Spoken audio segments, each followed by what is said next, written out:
Putin ने अब दुनिया को बताना शुरू कर दिया है कि रूस के कुर्स्क इलाके पर हमला करने वाले सैनिक सिर्फ यूक्रेन से नहीं हैं, इसमें नेटो की फौज भी शामिल है और पुतिन की मदद के लिए बेलारूस ने भी अब अपना बॉर्डर एक्टिव कर दिया है।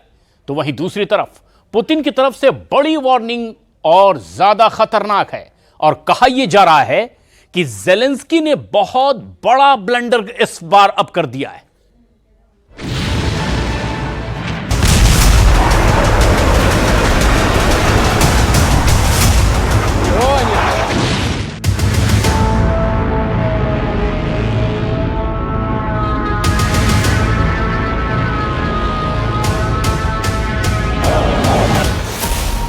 रूस में घुसकर यूक्रेन ने कैसे जीत लिए 2 शहर?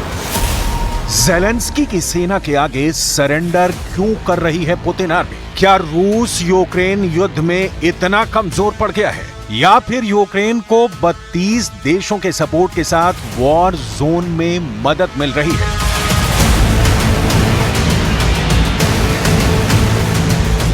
यूक्रेन किसी भी पैमाने पर रूस के आगे कहीं नहीं टिकता, ना हथियार के मामले में, ना सेना के लिहाज से, ना पुतिन के फौलादी इरादे के सामने ज़ेलेंस्की का जोश ठहरता है।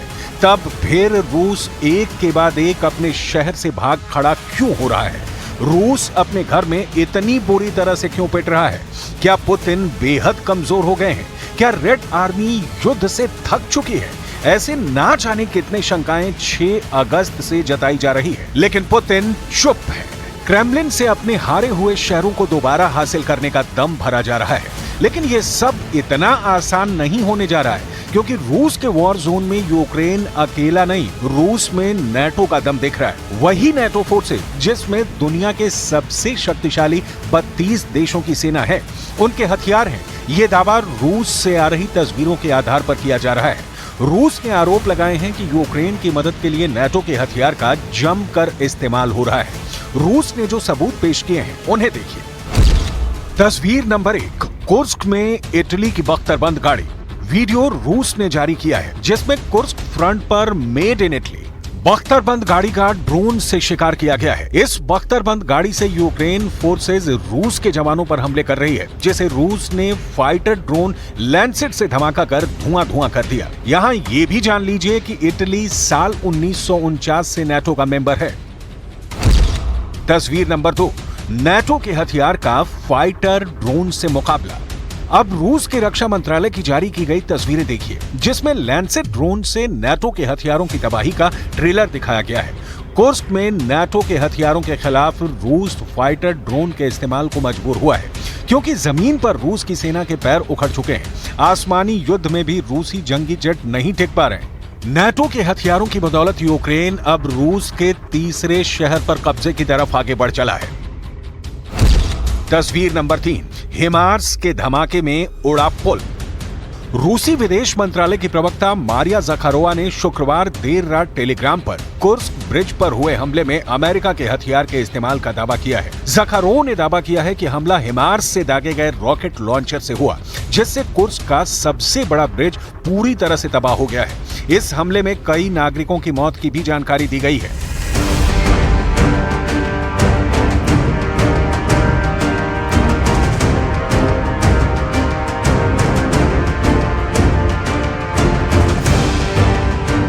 रूस की जमीन, यूक्रेन के धमाके, धू जलता पुतिन का शहर, यूक्रेन के मार से भागती पुतिन सेना। यूक्रेन ने रूस के होश उड़ा दिए हैं। ज़ेलेंस्की के बारूदी प्रहार से तहस नहस हो चुके हैं रूस के 2 शहर, जिसके बाद अब यूक्रेन ने तीसरे शहर को कब्जे में लेने के लिए अंधाधुंध मिसाइलों की बौछार कर रखी है।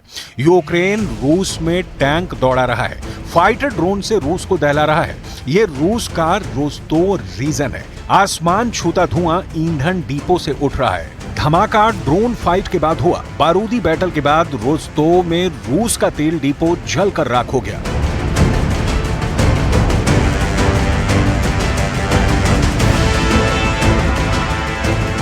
रूस की जमीन पर मिल रही जबरदस्त जीत ने ज़ेलेंस्की आर्मी के हौसले बुलंद कर रखे हैं। यूक्रेन की 41वीं मैकेनाइज्ड ब्रिगेड ने रूस के कुर्स्क में कब्जे के बाद लाइव फायर ड्रिल कर रूस को नई टेंशन दे दी है। वॉर ड्रिल के बाद यूक्रेन मैकेनाइज्ड ब्रिगेड के डिप्टी कमांडर ने इसे सैन्य इतिहास का नया अध्याय बताया है।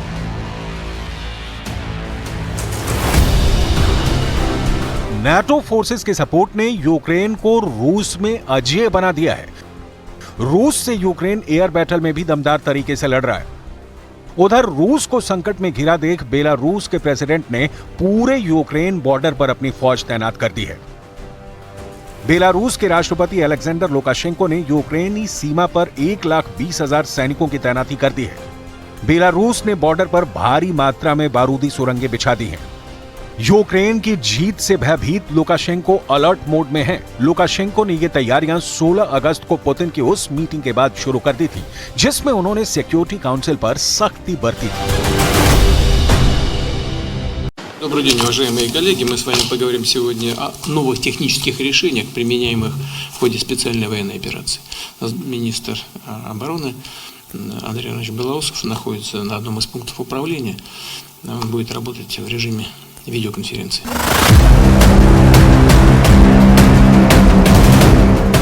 कुर्स्क और सुद्जा के बाद रूस का रोस्तों रीजन छिन सकता है। कुर्स्क और सुद्जा में रूस की सेना कहीं दिखाई नहीं दे रही है। हालात इतने बुरे हैं कि दूर दूर कुर्स्क की सड़कों पर शव सड़ रहे हैं। घरों और सड़कों के किनारे खड़ी गाड़ियों पर गोलियों के निशान साफ नजर आ रहे हैं। चौक पर लगी लेनिन की मूर्ति का आधा चेहरा उड़ चुका है। सड़कें छर्रों से पटी पड़ी हैं। शहर में जो लोग बचे हैं वो बम शेल्टर में रहने को मजबूर हैं। यूक्रेन के लिए कुर्स्क में जो हो रहा है वो आम बात है। पश्चिमी मीडिया रिपोर्ट्स के मुताबिक कुर्स्क क्षेत्र से रूसी सेना नदारद है।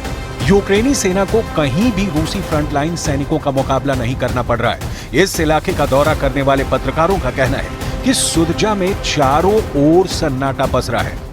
सुद्जा में टैंकों के मलबे जहां तहां पड़े हुए हैं। कुर्स्क में रूसी एयर डिफेंस सिस्टम का कोई पता नहीं है। इस इलाके में यूक्रेनी हेलीकॉप्टर आसानी से उड़ान भर रहे हैं।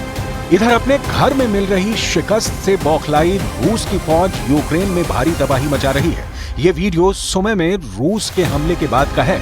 रिहायशी इलाके में फटी रूसी मिसाइलों के बाद पूरा इलाका जल उठा। इस हमले में दर्जनों गाड़ियां बारूदी अग्नि में खाक में मिल गईं। रूस यूक्रेन फ्रंट से बड़ी संख्या में सैनिकों की शिफ्टिंग कुर्स्क और सुद्जा फ्रंट पर भी करने की प्लानिंग कर चुका है। इसके साथ ही रूस अमेरिका और नाटो फोर्सेस को सबक सिखाने की तैयारी में है। पुतिन को इसकी वाजिब वजह भी मिल गई है। यूक्रेन के राष्ट्रपति ज़ेलेंस्की लंबे अरसे से अमेरिका के हथियारों से रूस को दहलाने की इजाजत मांग रहे हैं। ज़ेलेंस्की ने रूस के उन सैन्य ठिकानों पर हमला करने की अनुमति मांगी थी जो यूक्रेन पर हमलों में मदद करते हैं। प्रेसिडेंट बाइडेन ने मई 2024 में रूस में सीमा पार हमला करने के लिए अमेरिकी हथियारों के इस्तेमाल की इजाजत तो दी, लेकिन केवल सिर्फ खार्किव क्षेत्र से लगे बॉर्डर पर।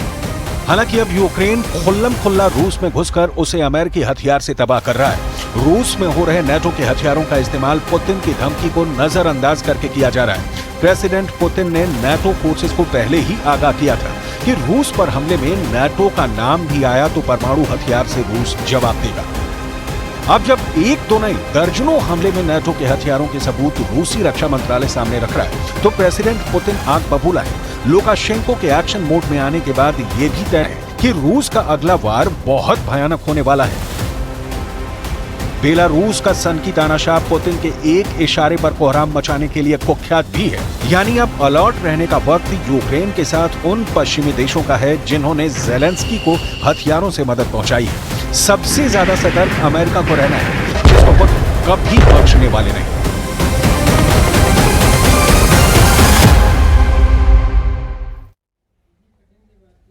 जी एक